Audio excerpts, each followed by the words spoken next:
will talk about frontal cortex and subcortical networks. Cortical networks is an area where more studies are needed. I hope, as I talk about these networks, I hope I do not cause a short circuit in your networks. This is the last day, last session, and I'm talking in front of my professors, so I'm very excited.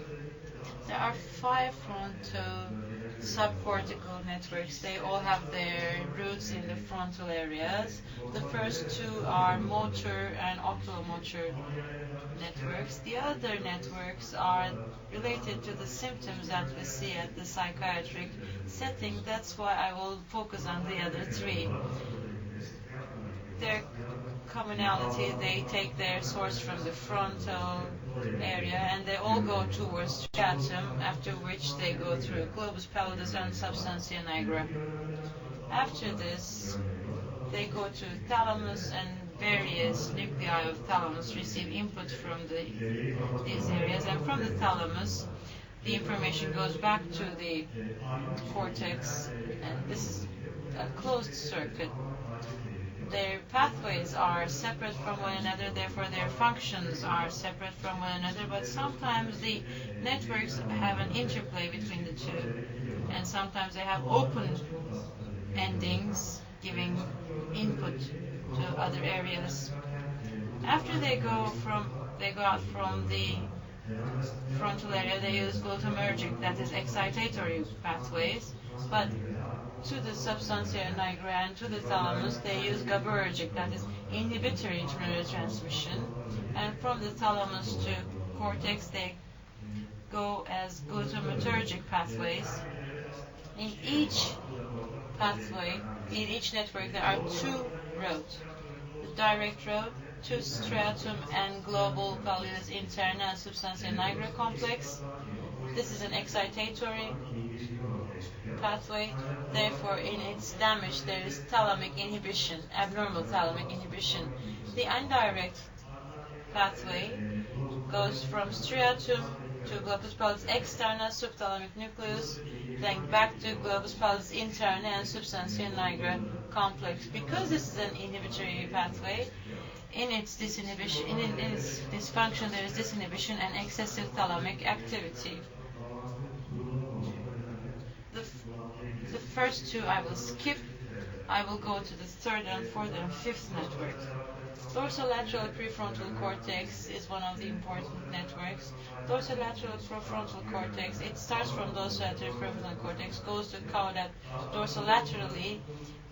From the caudate it goes to globus pallidus, to the lateral dorsomedial part, and substantia nigra rostrolaterally, and then goes to thalamus, VA and MD nuclei, and then the network is closed back on itself to the dorsolateral prefrontal cortex. There is a difference between this is 2002 Sibel Tekin's Jeffrey Cummings review. There is a difficulty here. It does not go to dorsolateral, it goes to ventral caudate. In this publication there is a problem because the text says one thing, the picture says another thing. Therefore I will, I think, go on with the text. Our 5th network is the anterior cingulate network. Lateral orbitofrontal networks medial has also been described. It goes to nucleus accumbens. From middle orbitofrontal cortex, it goes to nucleus accumbens. From nucleus accumbens to globus pallidus and the medial dorsal nucleus of thalamus. The 5th network is the anterior cingulate cortex. It goes to ventromedullary caudate, ventral putamen, olfactory tubercle, and nucleus accumbens. And then it goes to substantia nigra, globus pallidus, and then thalamus, ventral, anterior nucleus, and goes back to anterior cingulate cortex, and the network is closed. In summary, all networks, all frontal networks going towards subcortical take their roots from the cortex, goes to striatum, and then goes to globus and substantia nigra, and then to thalamus, and from the thalamus back to the frontal cortex. There are open connections. They have their clinical importance, but I won't go through them in detail. Each network, all three networks have open efferents and efferents. What about it in the clinic? I want to talk about dorsolateral prefrontal cortex syndrome, some concrete perseverative, lack of rational thinking, lack of elasticity. They cannot produce strategy. Their Wisconsin card sorting tests are impaired. Verbal fluency is impaired. Orbitofrontal syndrome, especially right orbitofrontal cortex, if it's damaged, there is behavioral disinhibition, emotional lability, irritability, inappropriate jokes in terms of social context. They have difficulty with empathy and they have difficulty with judgment. Anterior cingulate is our area of motivation, difficulties of drive, akinetic mutism, abulia, psychomotor retardation. They cannot understand new thoughts and they cannot engage in productive thinking. Focal basal ganglion lesions also can cause akinetic mutism and abulia. What about psychiatric disorders and fronto-subcortical networks? In schizophrenia, there is a decreased dorsolateral prefrontal cortex blood flow. In those patients with dominant negative symptoms, there is frontal glucose consumption. In delusional Alzheimer patients, there is dorsolateral prefrontal hypoperfusion. We know that cortical dopamine controls subcortical dopamine system, therefore frontal hypodopaminergic is a concept we know very well in schizophrenia. It can also cause subcortical hyperdopaminergia. If there is depletion of dopamine at the frontal area, there is increase in subcortical dopamine.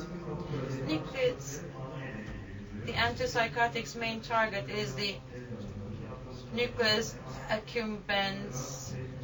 We conducted studies both in nucleus accumbens and prefrontal cortex. We saw NAA over CR ratios, a decrease in NAA over CR ratios.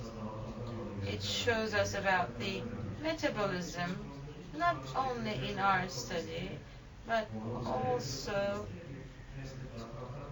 nucleus accumbens was shown to have a decreased NA over CR ratio. In amygdala cortical networks, there is decreased activation after emotional stimuli.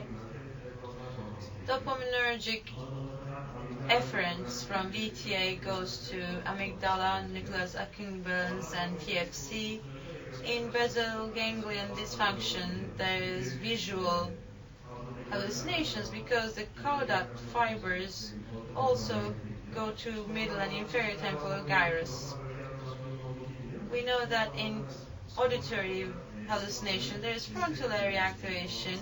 We know that normal beings can also hear auditory hallucinations. Some people say 40%, some people say 4%. If people are exposed to sensorium deprivation, or if they stay too long in areas of complete silence, they can start hearing voices, and there is spontaneous activation at the frontal area in these people. Auditory hallucination is related to understanding the inner talk of the person. Wernicke and anterior cingulate cortex are responsible for the individual's understanding of the internal talk. There's a difficulty of discriminating internal talk in auditory hallucinations. In OCD, lateral orbitofrontal network is said to be responsible. However, amygdala and hippocampus should also be added into this network. In orbitofrontal cortex basal ganglia, there is a direct and indirect way, and there is a imbalance between the two. There is a 5-HT1 autoreceptor decrease in orbitofrontal cortex. SSRI restores this to normal. Ventral coda is an area of promising results for deep brain stimulation. There is hypermetabolism in orbitofrontal cortex. If you provoke washing compulsion, there is activation of ventromedial and right caudate, controlling in putamen globus pallidus thalamus, and collecting right orbitofrontal areas were shown to have heightened activity. PANDAS is related with streptococcus infection. There is change in cortical and subcortical interactions. There is hypermetabolism at the frontal areas. There is decreased metabolism at the area of paralimbic and ventral striatum. There was NAA, N-acetylaspartam over creatinine ratios in basal ganglia, decrease in NAA over CR.